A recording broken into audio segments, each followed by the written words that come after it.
How are the lungs designed in human being to maximize the area for exchange of gases?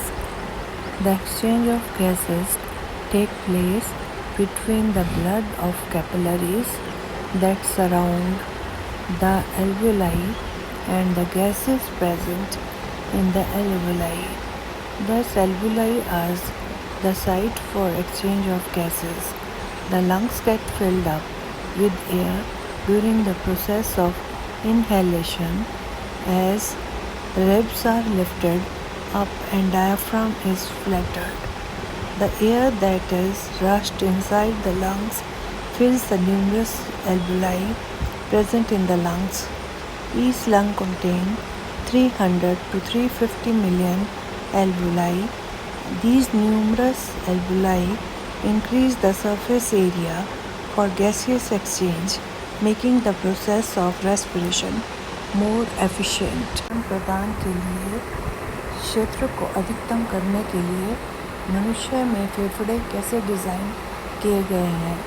गैसों का आदान प्रदान alveoli के चारों ओर कोशिकाओं के रक्त और एल्वियोली में मौजूद गैसों के बीच होता है। इस प्रकार एल्वियोली गैसों के आदान प्रदान का स्थान है। सांस लेने की प्रक्रिया के दौरान फेफड़े हवा से भर जाते हैं क्योंकि पसलियाँ ऊपर उठ जाती हैं और डायाफ्राम चपटा हो जाता है। फेफड़ों के अंदर जाने वाली हवा फेफड़ों में मौजूद असंख्य एल्वियोलाई को भर देती है। प्रत्येक फेफड़े में 300 से 350 मिलियन एल्वियोलाई होते हैं। ये असंख्य एल्वियोलाई गैसीय विनिमय के लिए स्थायी क्षेत्र को बढ़ाते हैं, जिससे श्वसन की प्रक्रिया अधिक कुशल हो जाती है, जैसे कि इस डायग्राम में दिखाया गया है।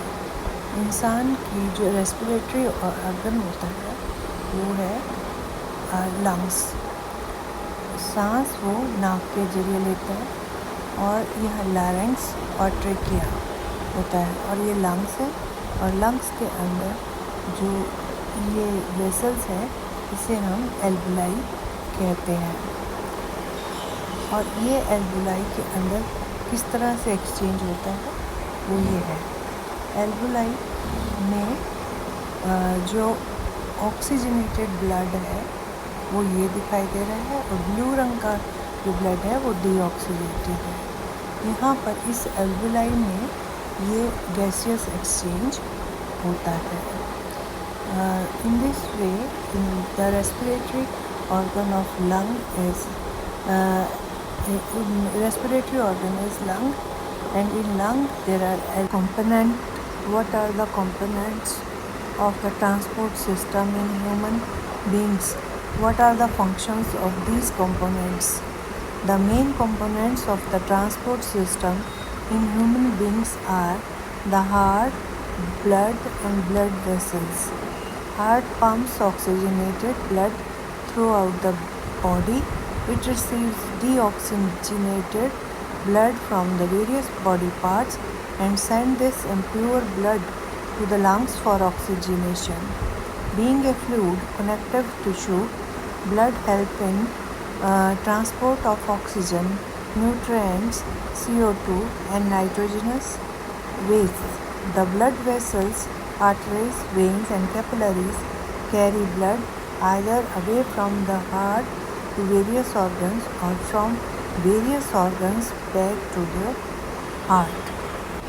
परिवहन प्रणाली के घटक क्या हैं? इन घटकों के कार्य क्या हैं? मनुष्य में परिवहन प्रणाली के मुख्य घटक हृदय, रक्त और रक्त वाहिकाएँ हैं। हृदय पूरे शरीर में ऑक्सीजन युक्त रक्त पंप काम करता है।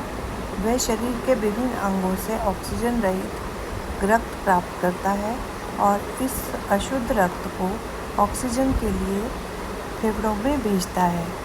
एक तरल संयोजी उत्तक होने के कारण रक्त ऑक्सीजन, पोषक तत्वों, कार्बन डाइऑक्साइड और नाइट्रोजन युक्त अपशिष्टों के परिवहन में मदद करता है। रक्त वाहिकाएँ, धमनियाँ, शिराएँ और केशिकाएँ रक्त को हृदय से दूर विभिन्न अंगों तक यह विभिन्न अंगों से हृदय तक ले जाती हैं। ऑफ ह्यूमन हार्ट, मनुष्य के शरीर का किस तरह से ह्यूमन हार्ट का ब्लड फ्लो होता है। तो आर्टरीज जो है वो ऑक्सीजनेटेड ब्लड को पूरी बॉडी में फैलाती है और जो वेन्स है वो पूरी बॉडी के जो डीऑक्सीजनेटेड ब्लड है वो इकट्ठा करते हैं पूरी बॉडी से और डीऑक्सीजनेटेड ब्लड लंग्स में जाता है और ऑक्सीजनेटेड ब्लड पूरी बॉडी में